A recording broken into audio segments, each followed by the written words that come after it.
শতকরা 2.5% বলে রাজি আছি, যান আমাকে একটু সময় দেন, হিসাব নিকাশ করে আপনাকে পরে জানানো হবে। নবী মুসা চলে গেলেন। এই কারণকে আল্লাহ তো সম্পদ দিয়েছিল, 70টা উট লাগতো চাবি বহন করতে। চাবি যদি হাতে হয় তালা কত, আর তালা যদি হাতে হয় সিন্ধুকে মাল কত, ছোট মাথায় ধরবে না। কারণ এইবার হিসাব নিকাশ করে দেখে এত পরিমাণে যাকাতের টাকা আসছে, কয়েক হাজার কর্মচারী দিয়া সারা দিন সারা রাত যদি যাকাতের টাকা দেওয়া হয়, এরপরও টাকা শেষ হবে না। এমনি তো কৃপণ পায়, স্যান্ডেল দেয় না ক্ষয় যাবে বলে, গায়ে জামা পরে না ছিঁড়ে যাবে বলে, সেই কৃপণ কি এত টাকা যাকাত দিতে পারে না? এইবার সে একটা গভীরে ষড়যন্ত্র করলো। এলাকারটা 2 নাম্বার মহিলা ছিল, নাম হলো সবদা। এই সবদা নামের পতিতার কাছে যা বলে, সবদা রে তোরে 2 বস্তা টাকা দেবো, অ্যাডভান্স হিসেবে আজকে 1 বস্তা দিলাম, আর আগামীকালকে সাক্ষী দেওয়ার পরে আর 1 বস্তা টাকা দেব। বিনিময়ে আল্লাহ নবী মুসা আলাইহিস সালাম যেই মজলিসে দাঁড়ায় আল্লাহর পদে মানুষকে দাওয়াত দেয়, ওই ভরা মজলিসে দাঁড়ায় একবার শুধু যদি বলতে পারিস নবী মুসা দিনের বেলা বাস করে আর রাতের বেলা আমি সবদার সাথে রাত কাটাই, বাস এতটুকু কথা বললে যথেষ্ট, বাকি যা করার আমি করবো। সবদার যেহেতু 2 নাম্বার মহিলা রাজি হয়ে গেল। পরদিন সকালবেলা আল্লাহ নবী মুসা আলাইহিস সালাম হাজার হাজার জনতার সামনে ওয়াজ করতেছেন, আল্লাহর পথে মানুষকে দাওয়াত দিতেছেন, আল্লাহর পথে আহ্বান করতেছেন। ওই ভরা মজলিসে নবী মুসার আলোচনা শোনার পরে সবদার পাষাণ্ডিত হয়ে গইলা চোখ দিয়া পানি ঝরতেছে। বলা যাবে না মারহাবা। এবার কারণ ইশারাতে বলে দাঁড়াম, তাড়াতাড়ি দাঁড়া বলি না, আরেকটু শুনি। এইবার 2 জন লোক পাঠায় দিল। ওরা জোর করায় যখন ভরা মজলিসে সবটাকে দাঁড় করায় দিলে, যখন কারণ লাভ মেরে দাঁড়ায় বলতেছে, এ মুসাবাদ বন্ধ কর, টাকা দেখ। 2 নাম্বার মহিলা দাঁড়াইছে। মহিলাটা 2 নাম্বার না 1 নাম্বার মুসা নবীকে জানে, রতনে রতন চেনে, কথা কয় না, ডাইরেক্ট বলতেছে নবী মুসা আওয়াজ বন্ধ করো। ওই দেখো 2 নাম্বার জিনিস দাঁড়াচ্ছে। আজও দেখবেন আলেম ওলামা যখন হক কথা বলে, সুদের কথা, ঘুষের কথা, জিহাদের কথা, আল্লাহর জমিনে আল্লাহর দ্বীনকে প্রতিষ্ঠিত করতে হবে, একামতে দ্বীনের কথা যখন বলে, এক শ্রেণীর লোক ডাইরেক্ট বলে, হুজুর আপনার আওয়াজ লাইন ছাড়া, হুজুরের আওয়াজ লাইন ছাড়া না, তোমার জীবন লাইন ছাড়া, তুমি একটা তার ছেড়া। মসজিদে দাঁড়িয়ে সুদের কথা বলা যায় না, সুদখোর সভাপতি গলা খাপতে পারে, আমি এই ব্যবসার সাথে জড়িত, খামাকা কেন অপমান করছেন, কথা পায় না। বাংলাদেশের অধিকাংশ মসজিদগুলোর কমিটির সভাপতি সুদখোর, ঘুষখোর। আপনাদের এই গাইবান্ধায় নাই, আমাদের গাইবান্ধার সভাপতি ওনারা ভালো। রাগ করছেন? নিজের এলাকার বদনাম করা যায়, ভালো বলা লাগবে। এদিক কষ্ট হচ্ছে নাকি আপনাদের? শোনেন, যারা আলেমদের কথা বলতে বাধা দেয়, এদিক খেয়াল করেন। আমাদের আফসোস লাগে ওই জায়গায়, বাংলাদেশে বাণিজ্য মেলার নামে যাত্রার প্যান্ডেলে নর্তগিরি গায়ে একটা সুতার কাপড় থাকে না, ওখানে 144 জারি করা হয় না। যারা বাংলাদেশে তাফসীরুল কোরআন মাহফিলে, ওয়াজ মাহফিলে 144 জারি করে আলেমদের কথা বলতে বাধা দেয়, আমার বিশ্বাস যারা এই জমিনে কোরআনের মাহফিল বন্ধ করে দেয়, ওদের জন্ম মুসলমানের রক্ত দিয়ে হতে পারে না, পারে না, পারে না। পরীক্ষা করলে আবু জেহেলের সাথে মিলে যাবে।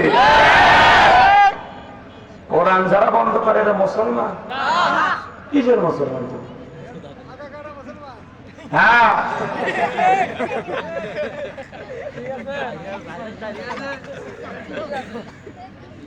আল্লাহ হেদায়েত দান করুন। কোরআন বন্ধ করতে আসলে দেখলেন না, যারা বিগত বছরগুলোতে বিভিন্ন জায়গায় পাতি নেতার গরমে, ছাতি নেতার গরমে কোরআনের মাহফিলগুলো বন্ধ করে দিত, আজকে ক্ষমতার দুয়ার আল্লাহ বন্ধ করে দিছে। এই জন্য নতুন কোন পাতি নেতা জন্ম নেওয়ার আগে আমরা সাবধান করে দিই, ওদের মতো হইও না, শিক্ষা নাও, শিক্ষা নাও। অনেকেই বলতেছে যে ওনারা তো পালাইতে পারছে, আপনারা পালাইতে পারবেন না। কথা কন? এমনি আমাদের বুকের ওপর অনেক বড় একটা জগদল পাথর চেপেছিল 56,000 বর্গ মাইল জুড়ে। ওই পাথরটা সরে যাওয়াতে আমরা একটু নিঃশ্বাস নিতে পারি। এই বুকের উপরে আর লোড দেওয়ার ক্ষমতা নেই। অতএব আর কেউ জুলুমের পাথর আমাদের বুকের উপরে চাপায় দেবেন না। নেতা হতে চাইলে যেই দলেরই হন, ভালো হতে পারলে রাজনীতি করেন। পেট নীতির রাজনীতি বাংলাদেশে আর চলবে না। রাজনীতিকে ব্যবসার পুঁজি বানাবেন না। কথা বলে ঠিক কিনা? কি মনে করছেন এই দেশের মানুষ রক্ত দিয়ে স্বাধীনতা কিনেছে? প্রয়োজন হলে আপনাদের মতো নেতাদেরকে বিদায় করে আবার নতুন ইতিহাস রচনা করবে। সাবধান, একটা পার্টি নেতাকে এলাকায় জন্ম নিতে দেবেন না।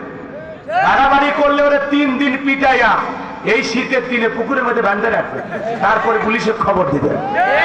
কাউরে চাঁদা দেবেন না, কাউরে প্রশ্রয় দেবেন না। আমি আজকে পুকুরে একটা দৃশ্য থেকে অবাক হয়ে গেলাম। ছোটখাটো নেতা বলে 2 কেজি গোস্ত দিন, দোকানদার দিতে চাচ্ছে না। চেনো না, আমি ভাইয়ের লোক, আমরা একটু পিকনিক করবো, 2 কেজি গোস্ত বলছে। বেশি বাড়াবাড়ি করলে 20 কেজি দেওয়া লাগে। মনে হয় স্যার বাপের টাকা দিয়ে গরু কিনে নিয়েছে। আমরা চিনি না কথা কম। ভালো হ্যাঁ যান ভাই, ধান ভাই খাওয়া বাদ দেন, কর্ম করে খান। সবাই মিলে খাটি, সবাই মিলে পরিশ্রম করি, সবাই মেধা খাটাই, দেশটা এগিয়ে যায়। ধান ভাই বসে থাকেন, কারো প্রতি জুলুম করেন না। কি কষ্ট লাগে? আমি কারো নাম নেব, আমি ওই মানুষই না। আপনারা তো আমাকে চেনেন। কি রাগ করছেন? সৎ মানুষের দরকার। আগামীতে যারা নেতা হবে সৎ মানুষের দরকার। আপনারা কি এদেশে শান্তি চান? শান্তির সমাজ তৈরি করতে হলে কি দরকার? কোরআন দরকার। কথা বলে ঠিক কিনা? আপনি কি কোরআনের রং দেখতে চান? কোরআনের স্বাদ পেতে চান? কোরআনের মজা পেতে চান? আল্লাহর কোরআনকে পার্লামেন্টে ঢুকায় যান। কোরআনের স্বাদ কি মজা কি পুরো দেশের মানুষ টের পাবে। কথা বলে ঠিক কিনা? আল্লাহর বিধানে শান্তি, আল্লাহর বিধানে মুক্তি। মানুষের তৈরি করা সংবিধান দিয়া, নিয়ম নীতি দিয়া বাংলাদেশের 1 ইঞ্চি মাটিতে শান্তি প্রতিষ্ঠিত করা সম্ভব নয়। টেন্ডারবাজি, চাঁদাবাজি, খুন, ধর্ষণ কোনো কিছু বন্ধ না, এখনো চলমান। আগে যারা ছিল সে সময়ে বন্ধ করতে পারেনি, এখন যারা আছে তারাও পারবে না। ভবিষ্যতে যারা আসবে তারা কি করবে আল্লাহ ছাড়া কেউ জানে না। এই জন্য একটু নতুন করে ভাবতে হবে। বোঝার তৌফিক দান করুন। একটু জোরে বলেন না আমিন। নবী মুসাকে ধমক দিয়ে বলে পয়গম্বর ওয়াজ বন্ধ করো। নবী মুসা তাকায় আছে, সবটা এবার দেখে বলে কারণ তুমি বসে পড়ো, আমি যেহেতু দাঁড়িয়েছি বলার জন্য আমাকেই বলতে দাও। এবারে কারণ বসে বলল, সবটা ডেকে বলে জনগণ শোনো দিয়া মন, আমি জীবনে কোনোদিন মুসা নবীকে দেখি নাই। আজকে মুসা নবীকে দেখার পরে, আলোচনা শোনার পরে আমার পাষাণ হৃদয় বই লাগাছে। আমি সিদ্ধান্ত নিয়েছি আর খারাপ কাজ করব না, অশ্লীল কাজ করব না। আমি তওবা করে ঈমান গ্রহণ করব। নবীর অশ্বরে একটা প্রতিটা ভালো হয়ে গেল। এই জন্য বাজান এখন তো আর নবী নাই। আলেমদের কথা শুনে কত বেনামাজি নামাজি হয়ে যায়, সুদখোর ঘুষখোর ভালো হয়ে যায়, বেপর্দায় চলা মা বোনেরা পর্দা করে, চোর ডাকাত ভালো হয়ে যায়, দাড়ি কাটা যুবক আলেমদের বয়ান শুনে দাড়ি রাখে। কথা বলেন ঠিক দিয়ে যায়। এইবার সবটা দেখে বলতেছে কারণ কেন লাফালাফি করে আপনারা কি জানেন? এই কারণ গতকাল রাত্রিতে আমার বাড়িতে গিয়েছিল, 2 বস্তা টাকা মানে দেবে বলে ওয়াদা করেছে, অ্যাডভান্স হিসেবে 1 বস্তা টাকা দিয়েছে।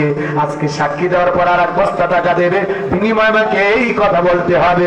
মুসা নবী দিনের বেলা ওয়াজ করে আর রাতের বেলা আমি সবটার সাথে রাত কাটাই। আপনাদেরকে সাক্ষী রেখে বলতেছি মুসা নবীর চরিত্র ফুলের চাইতেও পবিত্র। ওই কারণ হলো আমি সবটার নিয়মিত ভক্ত। চিৎকার মেরে বলুন আল্লাহু আকবার। ومكروا ومكر الله والله خير الماكرين।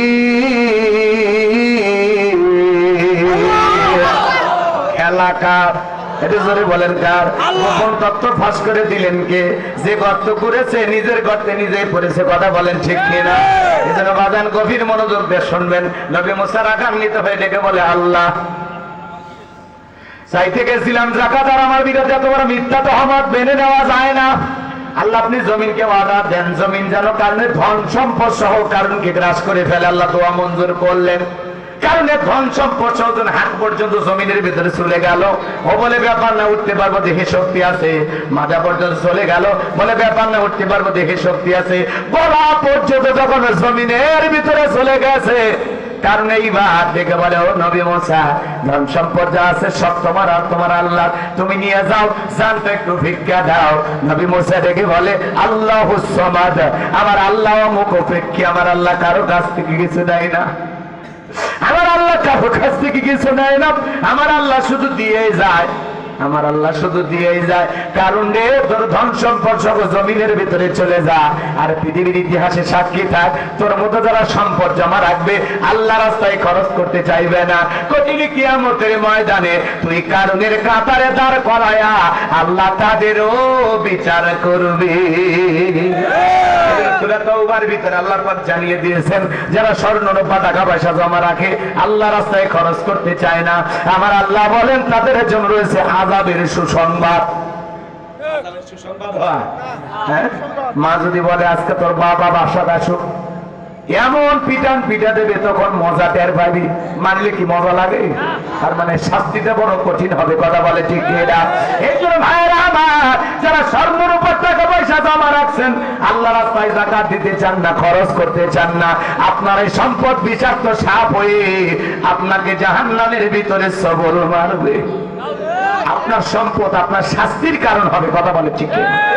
আল্লাহ আমাদের সবাইকে যাকাত দেওয়ার মতো অর্থ যাদেরকে দিয়েছেন, প্রত্যেক বছর হিসাব করে কয় লাখ টাকার কয় হাজার টাকা, কয় কোটি টাকার কয় লাখ টাকা হিসাব করে করে যাকাত দেবেন তো ইনশাআল্লাহ। আল্লাহ তৌফিক দান করুন, যারা বলুন আমিন। এইবার যুবক রেডি তোমরা?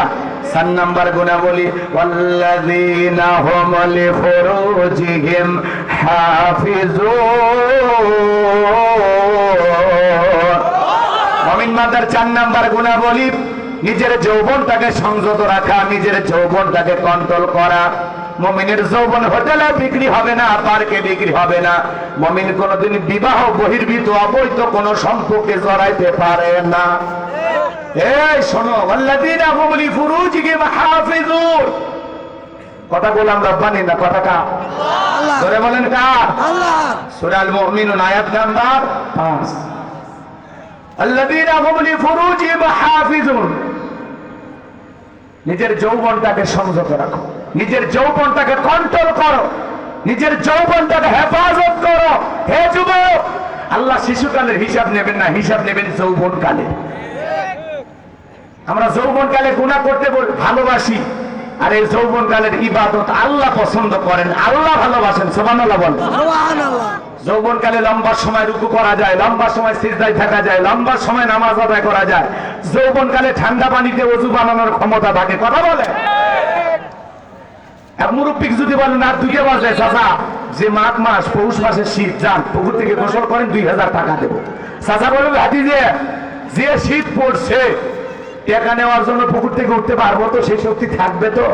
তার মানে কি বুঝলেন? আর একটা যুবককে যদি বলে, এই যুবক 2000 টাকা দেবো, পুকুর থেকে গোসল করে, হুজুর কাপড় খুলছি, টাকা বের করেন, তার মানে একটা স্পিরিট আছে, দেহের একটা শক্তি আছে। কথা বলে ঠিক না? এই জন্য যুবক, চাষিমা যদি চাষার জন্য ঠান্ডার সময় গরম পানি করে দেয়, চাষার ভাগ্যে অজু জোটে। গরম পানি নাই, চাষার অজু নেই, নামাজ। কথা ঠিক? এই জন্য যৌবন কালের ইবাদত আল্লাহ পছন্দ করেন। বৃদ্ধকালে লম্বা সময় রুকু থাকলে মনে হয় পড়ে যাবে, কথা বল। লম্বা সময় সিজদা থাকলে মানে দমটা আটকে যাবে, কিন্তু যৌবন বয়সে এই সমস্যাগুলো হয় না।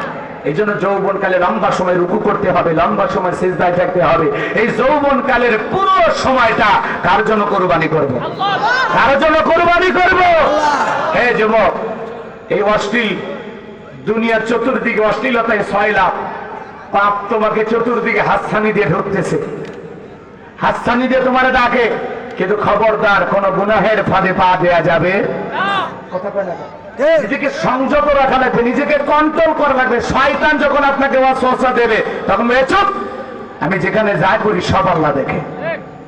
ইন্নাল্লাহা লাতীফুন খবীর, গোপন প্রকাশের সব খবর আল্লাহর কাছে। খবরদার আমাকে গুনাহের দিকে ডাকবি না। শয়তানকে আপনি উল্টো ধোঁকা দেবেন, নিজের নফসের বিরুদ্ধে যুদ্ধ ঘোষণা করবেন। কথা বলেন। আচ্ছা, এই কথাগুলো কি খারাপ লাগে? দোয়া করে দেবো এখনই নাকি? শোনেন, যৌবনের পরীক্ষা দিয়েছিলেন আল্লাহ নবী ইউসুফ আলাইহিস সালাম। এ যুবকে কি নাম? আল্লাহ নবী ইউসুফ আলাইহিস সালাম চুলকে গোপন একটা কক্ষে নিয়ে যায়, দরজায় তালা বন্দি করে, কাছে যা বলে দিলে বড় জ্বালা রে পাঞ্জাবিওয়ালা হুজুর তো গেছে বোঝে না, হুজুর সবই বোঝে, নারীর ছলা কলা বোঝে না। এইবার জুলেখা কাছে যায় আর দেখ বলে, ইউসুফ তোমার চোখ দুটো ভারী সুন্দর। ইউসুফ আলাইহিস সালাম দেখে বলেন, এই চোখ যে আল্লাহ সৃষ্টি করেছেন সে আল্লাহকে তুমি ভয় করো। কিছু মারামারি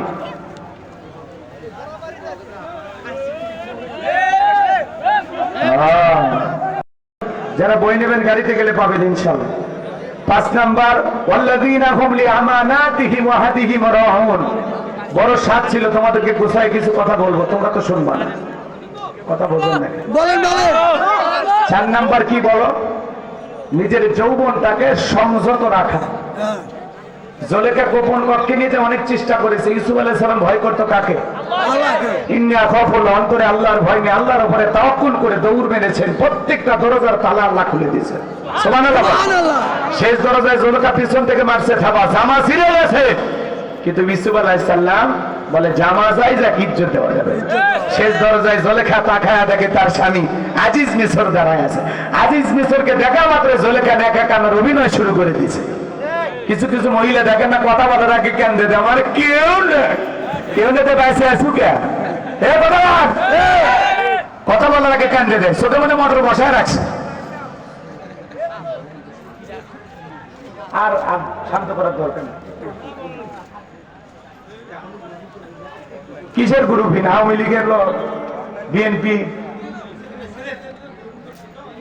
ছেলেমেলে ভালো হয়ে যাও, ভালো হয়ে যাও, কিন্তু পুলিশের কাছে ধরে নিয়ে যাও বাবা, ভালো হয়ে যায়। সবাই বসো, কয় বসো। কি এর সাহসে ফোন পাওয়া গেছে, কার ফোন আর আছে নিয়ে যা তো ভাই, এটা এ ভাতিজা আহো, এদিকে আহো। আমি তো দেখতেছি ছেলে পেলে খুব উশৃঙ্খল, বাপরে বাপ, এক একটা মনে হয় নেতা হয়ে গেছে। এ ভাই পিনিক বেশি ভালো না, মা মরণের বিঘের জান না হতে রে, যখন তখন পড়বো আর মরবো। এখন কিন্তু দেশের অবস্থা ভালো না, কথা কোন ঠিক কি না? এমনি মামলা মোকদ্দমা এলেন, মানুষ ভূত ঝামেলা আছে। ছেলেবেলা আসো বাবা, আসো, এদিক খেয়াল করেন, এদিক খেয়াল করেন। কিছু তাহলে মানুষ আছে না, কথা বলার আগে কান্দে দেয়, কারো কারো বউ আছে, কথা বলে কি কান্না শুরু। যার বউ বেশি কান্নাকাটি করবে না, বুঝবেন ওর ভিতর ভেজাল আছে। যার বউ বেশি কান্না করতেছে ধমক দেয়, চুপ, কান্দিস কে, ঘটনা কি হয়েছে খুলে কর। তোর কথা শুনে যদি মনে হয় এই ঘটনায় কান্না করা উচিত, স্বামী স্ত্রী একসাথে কান্না করা হবে জামাত করে, কথা কোন ঠিক? কথা বলার আগে কান্দে দেয় মানে ছোট মোটর বসায় রাখছে। জুলেখানে একা কানের অভিনয় করে ডেকে বলে, ইউসুফকে ছেলের মতো দেখতে, আজকে সুযোগ পায় আমার ইজ্জতের দিকে হাত বাড়াইছে, আর একটু দেরি হয়ে গেলে সর্বনাশ হয়ে যেত। এই মিথ্যা তহমত দিয়ে আল্লাহ নবী ইউসুফ আলাইহিস সালামকে 1 নয় 2 নয় 9.5 বছর জেলখানায় বন্দী করে রেখেছিল। আজও যারা আলেমদেরকে মিথ্যা ধর্ষণের আসামি বানাইয়া জেলখানায় বন্দী করে, ওরা হলো ডিজিটাল জুলেখা, কথা কোন ঠিক না? এদিকে খেয়াল করবেন, মনে রাখবা এ যুবক, পুলিশে ধরলে বাঁচবি, র্যাবে ধরলে বাঁচবি, কিন্তু কোন নারীর ছলনার ফাঁদে, মায়ের জালে, রূপের জালে, মিষ্টি কথার মায়া একবার যদি পাটা আটকে যায়, ফাঁদে পড়িয়ে বগা কান্দেরি, সারা জীবন কেঁদেও ওই ছলনাময়ী, ওই ডাইনির বিষাক্ত সবল থেকে তোরা বাঁচতে পারবি না, কথা বলে ঠিক না? ওরা ছেলেদের ভালোবাসে না, ওরা ছেলেদের মন নিয়ে ব্যবসা বাণিজ্য করে, কথা ঠিক না? যে যত দামি গিফট করে তারে যত ভালোবাসে, একটা মেয়ে কয়টা ছেলের সাথে প্রেম করে নিজেও জানে না, পাগলেও বুঝছি। দেখেন কি বুঝলি, আমার আলোচনা বুঝেছিস? সে কায়দা ঝাড়ি মারলি মানে তোর ছিল নাকি? ও বুঝে ফেলে দিছে, খেপছেন আপনারা না? তো যাই হোক ভাই, আসরের নামাজ যেহেতু নিকটবর্তী, আপনাদেরকে আর কষ্ট দিতে চাই না। যুব সমাজকে কন্ট্রোল করতে হলে এই মোবাইল হাত থেকে কেড়ে নেওয়া লাগে। এই মোবাইলের কারণে অশ্লীলতা, কথা বলে সারা রাত ঘরে দরজা বন্ধ করে মোবাইলে কি দেখে ও নিজেও জানে না, কথা কর। এর জন্য সন্তানদেরকে কন্ট্রোল করতে হবে এই মোবাইল। মোবাইলের ওজন কম, কিন্তু এই মোবাইলের মাধ্যমে পাপের ওজন অনেক বেশি। কথা কোন ঠিক কিনা? যুব সমাজের চরিত্র ধ্বংস করেছে এই মোবাইল। কথা কোন ঠিক কিনা? দেশে মোবাইল আইছে, চিঠি বন্ধ হইয়াছে, দিওয়ানা বানাইছে, পোলা মাইয়ার মনের কথা ভাসে বাতাসে। ও দেখো পোলা পানের মন বাদা ফেসবুকে এখন, ও দেখো পোলা পানের মন বাদা ফেসবুকে এখন, মোবাইলে চ্যাটিং কইরা কাটায় সারাক্ষণ। এই মোবাইল পাইয়া দেখো মদনের মাইয়া, এই মোবাইল পাইয়া দেখো মদনের মাইয়া কি কাণ্ড ঘটাইছে, স্বামী সংসার রাইখা নাকি পালাইয়া গেছে। 2 বাচ্চার মা, 4 বাচ্চার মা, স্বামী সন্তান সংসার ফেলাইয়া পরকীয়া প্রেম করে পর পুরুষের হাত ধরে চলে যায়। এরা নারী না, এরা নারী জাতির কলঙ্ক। কেমনে পারলি রে? কেমনে পারলি? 2টা বাচ্চা রেখে, 4টা বাচ্চা রেখে, স্বামীর এতদিনের ভালোবাসা সংসার সব রেখে কেমনে পারলি আর একটা ছেলের হাত ধরে ভাইগা যাইতে? এটা নারী না, এটা ডাইন। কথা কন, নিজের জীবনটাকে অভিশাপ বানায়, যারে ফেলায় গেল, সন্তানগুলো ফেলায় গেল, এদের জীবনে ভাসায় দিয়ে গেল। কথা কন ঠিক না? এই পরকীয়া, এই অভিশাপ, এই ভাইরাস, এটা বিষের চাইতে মারাত্মক। পুরো পরিবারগুলো ধ্বংস করে দিচ্ছে। কথা ঠিক না? আমার সোনার দেশটা খাইছে রে পরকীয়া প্রেমে। চলতেছে না আপনাদের এলাকায়? নাই তো? সাদুল্লাপুরে কে ভাবছে? কোন গ্রামের ঘটনা মনে আছে? এলাকায় নাই, এলাকায়। এলাকার মানুষ আল্লাহ, আমি জানি এলাকার মেয়েরা সব জান্নাত থেকে ফেলে যাচ্ছে, একটাও খারাপ নয়, সব ভালো। কথা কন ঠিক কিনা? এলাকার মহিলার বদনাম করা যাবে? ওরা তো আমারই মা বোন। কথা কন ঠিক কিনা? রাগ করেছেন মনে আপনারা? যুবক মন খারাপ করছো? কষ্ট পাইছো? ওদেশে টিকটক আসিয়া সব গেল ভাসিয়া, ওদেশে টিকটক আসিয়া সব গেল ভাসিয়া, সিদ্দিক সোরা নায়ক হইছে আইডি খুলিয়া। এই মোবাইলে হাই কি জাদু আছে ভাই, এই মোবাইলে হাই কি জাদু আছে ভাই, পলা পান বুঝাছে, পড়ালেখা তুইলা রাখছে সপ্ত মাকাশি। পড়াশোনা করে না, সব পাল্টে গেছে। আল্লাহ যুবকদের হেদায়েত দান করুন। শুনে বললেন তাহলে 4 নাম্বার নিজের যৌবনটাকে সংযত রাখা। 5 নাম্বার ওয়াল্লাযীনা হুম লিআমানাতিহিম ওয়া আহদিহিম রাউন। 5 নাম্বার আমানত রক্ষা করা। এই জীবন আমানত, যৌবন আমানত, ছেলেমেয়ে আমানত, স্ত্রী সন্তান আমানত, টাকা পয়সা সবকিছু আমানত, এই সময়টাও আমানত। কথা বলেন না কেন? রাগ করতেছেন আপনারা? আমানতের ওয়াজ করলে 2 ঘন্টা করতে পারবো, সময় নাই। আমানত রক্ষা করা লাগবে। 5 নাম্বার আমানত রক্ষা করব। মুমিন কখনো আমানতের খিয়ানত করতে পারে না। 6 নাম্বার ওয়াদা প্রতিশ্রুতি রক্ষা করা। মুখে যা বলবেন অন্তরে তা বিশ্বাস করবেন, কাজে তা বাস্তবায়ন করবেন। সামনে কিন্তু ওয়াদা দেওয়ার মৌসুম আসবে। এক এক নেতা মাইক ধরবে আর 153টা ওয়াদা দেবে। আগামীতে আমাকে নির্বাচিত করতে পারলে মানে অনেক কিছু দিতে চাইবে। দেখেন না এক এক নেতা ব্রিজে ঢুকানোর কথা ঢুকে দেয় রডের বদলে বাঁশ, ব্রিজ উদ্বোধন করার উপর চলে যায়। কথা এরকম নেতাও আছে না নাই? হ্যাঁ, ওগুলো সব বাটপা। এদিক খেয়াল করেন। তাহলে 6 নাম্বার ওয়াদা প্রতিশ্রুতি রক্ষা করা। এই যে হাত তুলে ওয়াদা, নামাজ পড়বো, যাকাত দেবো, গুনাহ করবো না, এই যে ওয়াদা, আবার মারামারি করতেছে, তাহলে কি হইল? ঠিক আছে। 7 নাম্বার হলো ওয়াল্লাযীনা হুম আলা সালাওয়াতিহিম ইউহাফিজুন। 7 নাম্বার হলো যারা যত্ন সহকারে সালাত আদায় করে। আল্লাহ 1 নাম্বার সালাত দিয়ে শুরু করলেন, 7 নাম্বার সালাত দিয়ে শেষ করলেন। তাহলে সালাতের গুরুত্ব সবচেয়ে কম না বেশি? ধরে কোন? যত্ন। যে ব্যক্তি আসর পরে মাগরিব পর্যন্ত মসজিদে মন টাঙানো থাকে, মাগরিব পরে এশা পর্যন্ত টাঙানো থাকে, এশা পরে ফজর পর্যন্ত টাঙানো থাকে, যে যত্ন সহকারে আল্লাহর ভয় নিয়ে সালাত আদায় করে, শুধু একা নামাজ পড়বেন না, ছেলেকে নামাজি বানাবেন, স্ত্রীকে নামাজি বানাবেন, মেয়েকে নামাজি বানাবেন। একটা পরিবারে 4 জন সদস্য সবাই যদি নামাজ পড়ে, ভালো লাগে না খারাপ লাগে? পৃথিবীর সফল বাবা তারা, যে বাবা তার ছেলের হাত ধরে মসজিদে নিয়ে যায়। কথা বলে দিকে এরা ছোট ছোট বাচ্চাদেরকে মসজিদমুখী বানাবেন, এরা আগামীর বাংলাদেশ। ছোট ছোট বাচ্চা যদি মসজিদমুখী হয়, তার মানে বুঝে নেবেন আপনাদের ভবিষ্যৎ প্রজন্ম হবে নামাজি। ছোট বাচ্চা মসজিদে গেলে ধমক দেওয়া যাবে না, খারাপ ব্যবহার করা যাবে না। পারলে ছোট বাচ্চা মসজিদে গেলে চকলেট খাওয়াবে। এলাকার মসজিদ কমিটি যারা আছেন ঘোষণা দেবেন, 40 দিন যারা 5 ওয়াক্ত জামাতের সহিত নামাজ পড়বে সেই বাচ্চাদেরকে গিফট দেবেন, পুরস্কার দেবেন। কথা বল। শুধু মসজিদের উন্নয়ন করবে, মাহফিল করলে হবে না, ইমানের উন্নয়ন করবে, মাহফিল দেওয়া লাগবে। খালি টাকা কালেকশন করে মসজিদ বানাইলে হবে না, মুসল্লিও কালেকশন করা লাগবে। আল্লাহ হায়াত জুমার নামাজের সময় বাংলাদেশে মসজিদ ভাঙে 2 তলা 3 তলা, আর ফজরের সময় এক কাতারও পাওয়া যায় না। এমন মসজিদ আছে মুয়াজ্জিন একাই আজান দিয়ে, একাই ইমাম, একাই নামাজ, কোনো মুসল্লি নাই। খালি মসজিদ চাকচিক্য সুন্দর বানাইলে হবে না, ইমানটাকে সুন্দর বানান না। মসজিদে আপনি একাই নামাজ পড়তেছেন, আপনার বইয়ের কি হচ্ছে? ভোট ডাক দেন, শেফালি ওঠো শোনা, তোরে শুধু এই জীবনের সাথী না, জান্নাতের সাথীও বানাইতে চায়।